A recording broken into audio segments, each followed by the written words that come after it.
IMF কথাটা শুনলে আপনার মাথায় ১ম এ কি আসে? টাকা দিয়ে বাংলাদেশের মতো দেশগুলোকে অর্থনৈতিকভাবে অগ্রসর হতে সাহায্য করে, তাই না? কিন্তু আমি যদি বলি তারা ইনটেনশনালি বাংলাদেশের মতো দেশগুলাকে অর্থনৈতিকভাবে ধ্বংস করার মিশনে নামে। ২০২৩ সালে বাংলাদেশ আইএমএফ থেকে $4.7 বিলিয়ন ডলারের ঋণ চাইল। তারাও ঋণ দিল। কিন্তু ঋণ দেওয়ার পরের মাস থেকে আমি আপনি অতিরিক্ত বিদ্যুৎ বিল দেওয়া শুরু করলাম। অতিরিক্ত দামে তেল কিনা শুরু করলাম। আপনি কি জানেন শ্রীলঙ্কার অর্থনৈতিক ধস নামার পিছনে আইএমএফ এর এই ঋণকে দায়ী করা হয়? গ্রিসে ৩০-৪০% আত্মহত্যা বেড়ে গিয়েছিল শুধুমাত্র আইএমএফ এর এই ঋণের কারণে। কিন্তু প্রশ্ন হলো কেন? আইএমএফ এর ঋণ কি আসলেই কোনো দেশকে সাহায্য করে? নাকি এর পিছনে রয়েছে অন্য একটা খেলা? ১৯৪৪ সালে দ্বিতীয় বিশ্বযুদ্ধ যখন প্রায় শেষের দিকে বিশ্বের ৪৪ টি দেশ মিলে একটা বৈঠকে বসে আমেরিকার নিউ হ্যাম্পশায়ার শহরে। এই বৈঠকটার নাম ছিল ব্রিটন উডস কনফারেন্স, যেটার আসল উদ্দেশ্য ছিল বিশ্বের অর্থনীতিতে স্থিতিশীলতা আনা এবং যে সকল দেশ আর্থিকভাবে সংকটের সম্মুখীন হবে তাদেরকে ঋণ দিয়ে সহযোগিতা করে তাদের অর্থনীতি ঠিক করা। বিষয়টা আসলে খুবই সিম্পল ছিল যে কোনো দেশ অর্থনৈতিক সমস্যা পড়ছে, আইএমএফ ঋণ দিবে, সে অর্থনৈতিক সমস্যা কাটিয়ে উঠবে, তাদের ঋণ পরিশোধ করবে। That's simple. শুনতে খুব ভাল লাগে, তাই না? কিন্তু এর ভিতরের গল্পটা খুবই করুণ। এটা এখন আসলে বিশ্বকে শাসন করা একটা হাতিয়ার হয়ে উঠেছে। কোনো দেশকে যদি গণতন্ত্রের সবক না শিখানো যায়, তখন এই হাতিয়ার ব্যবহার করে তাদেরকে শাসন করা হয়। কিভাবে এই অস্ত্রটা ব্যবহার করা হয় সেটা বোঝার জন্য আমাদেরকে বুঝতে হবে আসলে এটার পিছনের ক্ষমতাটা কি। আইএমএফ এ এখন ১৯০টা দেশ রয়েছে, কিন্তু সবার ভোটের অধিকার সমান না। যে টাকা বেশি দেয় তার ভোটের অধিকার বেশি। যেমন এখন আমেরিকার ভোটের অধিকার 18%। মানে হলো তারা এককভাবেই যেকোনো সিদ্ধান্তকে আটকে দিতে পারে। আবার দেখেন চীন বিশ্ব অর্থনীতিতে কন্ট্রিবিউশন করে 19%, কিন্তু তাদের ভোটের অধিকার মাত্র 6%। আর বাংলাদেশের ভোটের অধিকার তো প্রায় শূন্যের কাছাকাছি। এবার আসি আসল কথা, আইএমএফ কিভাবে একটা দেশকে ঋণের ফাঁদে ফেলে। আইএমএফ যখন কোনো দেশকে ঋণ দেয় তারা শুধু ডলার দিচ্ছে না, তারা একটা প্যাকেজ দিচ্ছে। সেই প্যাকেজে থাকা অনেকগুলা শর্ত। এই শর্তগুলোর নাম হলো কন্ডিশনালিটি। যেমন বাংলাদেশকে যখন তারা ঋণ দিল তাদের একটা শর্ত ছিল জ্বালানি ভর্তুকি কমাতে হবে। মানে হলো তেল, গ্যাস, বিদ্যুৎ এইগুলাতে সরকারি ভর্তুকি বন্ধ করে দিতে হবে। কিন্তু এই ভর্তুকি বন্ধ করে দেওয়ার অর্থ হলো আপনার আমার উপর এটা সরাসরি ইমপ্যাক্ট পড়া। কিভাবে? বিদ্যুৎ দিয়ে একটা উদাহরণ দিই। ধরেন সরকার বিদ্যুৎ উৎপাদন করতে প্রতি ইউনিটের খরচ হলো ৳১২। কিন্তু আমাদেরকে বা আমরা জনগণকে দিতে হয় ৳৭ থেকে ৳৮ করে। মাঝখানে যে ৳৩ বা ৳৫ সেটা সরকার ভর্তুকি দেয়। এর মানে হলো প্রতি মাসে যদি আপনি ৳১২ করে দিতে হইতো, আপনি ৩০০ ইউনিট বিদ্যুৎ ব্যবহার করতেন, তাহলে আপনাকে ৳৩৬০০ দিতে হতো। কিন্তু যেহেতু সরকার ভর্তুকি দিচ্ছে, ৳৭-৮ করে পড়তেছে, তার মানে হলো আপনাকে ৳২৪০০ মতো দিতে হচ্ছে। মাঝখানে আপনার ৳১২০০ সরকার ভর্তুকি হিসেবে দিচ্ছে আপনাকে। মানে আপনার এই টাকাটা আর পে করতে হচ্ছে না। এখন যখন আইএমএফ বলল, "না, তুমি ভর্তুকি দিতে পারবা না।"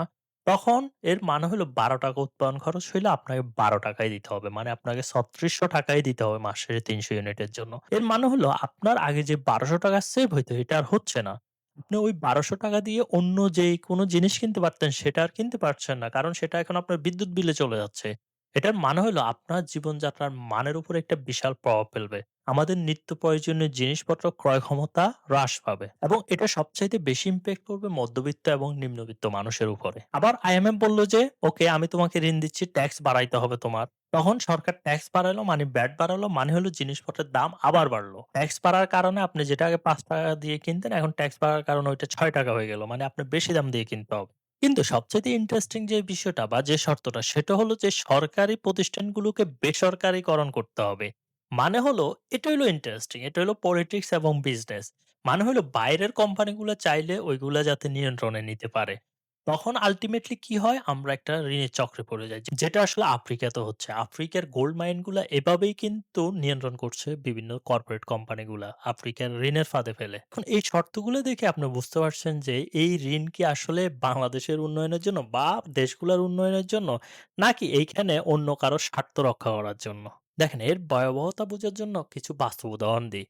গ্রিসে ২০১০ সালে ইকোনমিক ক্রাইসিস শুরু হলো। তখন তারা কি করলো? আইএমএফ থেকে ঋণ নিল। এবং ঋণের শর্ত হিসেবে আইএমএফ বলল যে তোমাদের পেনশনে যে কন্ট্রিবিউশন সেটা কমাতে হবে। সরকারি ব্যয় কমাতে হবে। মানে চাকরি কমায় দিতে হবে, লোকসংখ্যা কম নিতে হবে। এটার ফলাফল কি হলো?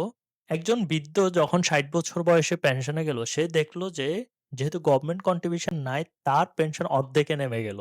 অনেক তরুণ-তরুণী চাকরি হারালো এবং তারা দেশ ছেড়ে চলে গেল। আবার দেখেন ২০২২ সালে শ্রীলঙ্কার অর্থনৈতিক অবস্থার কথা তো আমরা জানি।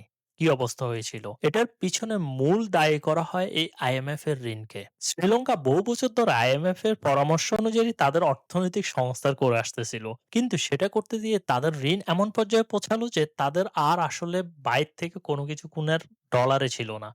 এবং শেষ পর্যন্ত আমরা দেখলাম যে তাদের জ্বালানি কেনার কোনো টাকা নেই, সরকারি মেডিসিন কেনার কোনো টাকা নাই, হসপিটালের ডাক্তার তো আছে কিন্তু ওষুধ নাই। হাসপাতালগুলাতে অপারেশন বন্ধ কারণ বিদ্যুৎ নাই। এই পরিস্থিতিতে চলে গিয়েছিল শুধুমাত্র এই ঋণের ফাঁদের কারণে। ২০১৮ সালে আর্জেন্টিনাও আইএমএফ এর ঋণ নিয়েছিল এবং তাদের শর্ত মানতে গিয়ে দেখা গেছিল তারা একসময় দেউলিয়া হয়ে গেল। এখানে একটা বিষয় মাথায় রাখতে হবে, সবসময় যে আইএমএফ এর ঋণের কারণে অর্থনৈতিক ধস নামে এমন না। এখানে দেশগুলোর ইন্টারনাল অর্থনৈতিক কৌশলও অনেক সময় দায়ী। তবে আইএমএফ এর ঋণ একটা ট্র্যাপের মতো কাজ করে। তাহলে বাংলাদেশ যে ২০২৩ সালে ঋণ নিল সেটা কি ভুল ছিল? দেখেন, তখন বাংলাদেশের ফরেন রিজার্ভ এমন পর্যায়ে পৌঁছে যাচ্ছিল যে আমরা বিদেশি যেই আমাদের বিল সেগুলো পরিশোধ করা কঠিন হয়ে যাচ্ছিল। তখন সেই মুহূর্তে সেটা নেওয়া কোনো ভুল ছিল না।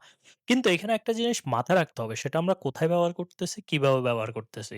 আরেকটা বিষয় মাথায় রাখতে হবে, এই ঋণকে ওভারকাম করতে গিয়ে আমি আরেকটা ঋণ নিচ্ছি কিনা সেটা কিন্তু বিপদ। এর সমাধান হিসেবে আসলে আমাদেরকে যেটা বের করতে হবে সেটা হলো যে দীর্ঘমেয়াদী পরিকল্পনা। আমরা ফরেন রিজার্ভ বাড়ানোর জন্য আমাদের সেক্টর গুলাকে ডাইভার্সিফিকেশন করতেছি কিনা? ফরেন রিজার্ভ আসার জন্য আমাদের সেক্টর কয়টা আছে? আমরা আমরা এখন পর্যন্ত গার্মেন্টস এবং প্রবাসী আয়ের উপর নির্ভরশীল। দ্যাট মিনস হলো আমরা একটা ট্র্যাপের মধ্যে থাকবো যদি এই ২ টার আয় কমে যায়। তখন আমরা ঋণ নিয়ে আমাদের আমদানিগুলার বা আমদানি বিলগুলা মেটাতে হবে। তখন আমরা এই সুদের চক্রের মধ্যে পড়ে যাবো বা এই ঋণের চক্রের মধ্যে পড়ে যাবো। তখন পুরনো ঋণ দেওয়ার জন্য আমরা আবার IMF থেকে ঋণ নিতে হবে। তখন আসলে আমাদের দেশের মার্কেট আমাদের নিয়ন্ত্রণে আর থাকবে না। আমরা অর্থনৈতিকভাবে কলাপস হতে বাধ্য হব। তাই এটার সমাধান হলো আসলে নিজেদের শিল্প গড়ে তোলা, নিজেদের ফরেন কারেন্সি রিজার্ভে বা আয়ের বিভিন্ন উৎস তৈরি করা। এটা না করতে পারলে যেকোনো দেশ এই ঋণের ফাঁদে পড়ে ধ্বংস হয়ে যেতে পারে। IMF এর ঋণ ভালো না খারাপ সেটা হয়তো এক কথা বলা যাবে না। কিন্তু একটা কথা স্পষ্ট করে বলা যায় সেটা হলো যে এই ঋণ সেই দেশের সাধারণ জনগণই বহন করতে হয়। সেই দেশের সাধারণ জনগণের জীবনযাত্রার মানের উপরেই কিন্তু প্রভাব ফেলে।